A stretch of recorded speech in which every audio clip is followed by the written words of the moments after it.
चल हाथ दे।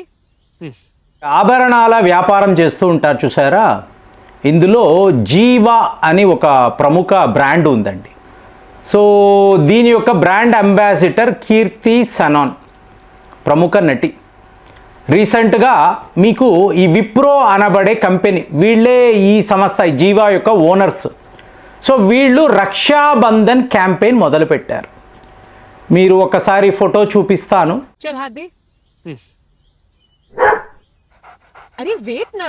రక్షాబంధన్ లాంటి పండుగలు జరుపుకుంటారు. అలాంటిది ఒక సహోదరుడి దగ్గరికి వస్తున్నప్పుడు ఎలాంటి దుస్తులు మీకు ధరించాలి? సో ఆ ఫోటో చూసారో అనుకోండి, సిగ్గుపడాలి. కీర్తి సనాన్ సిగ్గుపడాలి. కానీ ఈవిడ పెయిడ్ ఆర్టిస్ట్ కదా, డబ్బు తీసుకొని వాళ్ళు ఎలా చెప్తే అలాగ. అజీజ్ ప్రేమ్జీ అనబడే ఒక వ్యక్తి, ఈయనే విప్రో యొక్క అధినేత.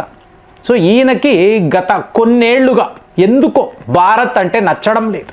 మొన్న ఈ జంతర్ మంతర్లో ఈ బొద్దింకల అల్లర్లు ఉన్నాయి చూసారా, 57 లక్షలు ఈయన డొనేషన్ ఇచ్చినట్టుగా వార్తలు. అంటే మీరు ఇక్కడే పుడతారు, ఇక్కడే పెరుగుతారు, ఇక్కడే వ్యాపారాలు చేసుకుంటారు, మీరు లక్షల కోట్లు సంపాదిస్తారు, కానీ ఈ దేశము అంటే మీకు నచ్చదు. ఇదే మాట్లాడుతున్నాం కదండి. సో ఇవాళ ఈ అడ్వర్టైజ్మెంట్లో ఏమిటి అంటే, హిందూ మహిళలను ఎంత చీప్గా చూపించాలో అలా చూపించండి. వాళ్ళు బొట్టు పెట్టుకోకూడదు, కాటుక పెట్టుకోకూడదు, సింధూరము ఉండకూడదు. సో వీళ్ళు ఇలాగ బట్టలు విప్పుకొని సహోదరుడి దగ్గరికి వెళ్ళి రక్షాబంధన్ అని చెప్పి మీకు ఆ తాడు కట్టాలి. ఇది అడ్వర్టైజ్మెంట్లో ఉండే గొప్పతనం.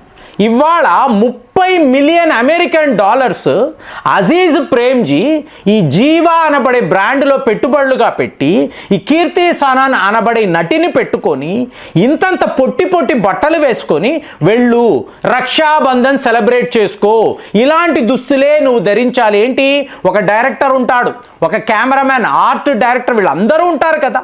ఏమండి, రక్షాబంధన్ అప్పుడు చక్కగా కదండి అమ్మాయి ఉండాలి, చక్కగా చీర కట్టుకోవాలి, లేదా మీకు లంగా పరిగిణి కట్టుకొని వెళ్ళాలి. అది కదా హిందూ సాంప్రదాయం అంటే, అది కదా ఈ రక్షాబంధన్ పండుగ యొక్క అర్థం, అది కదా. ఎవరైనా చెప్పారా? అంటే ఆ క్యాంపెయినే ఇలాగే ఉండాలి, చీప్గా ఉండాలి. ఇదే రక్షాబంధన్ పండుగ అని చెప్పి ఇవాళ వీళ్ళు చెప్తున్నారు.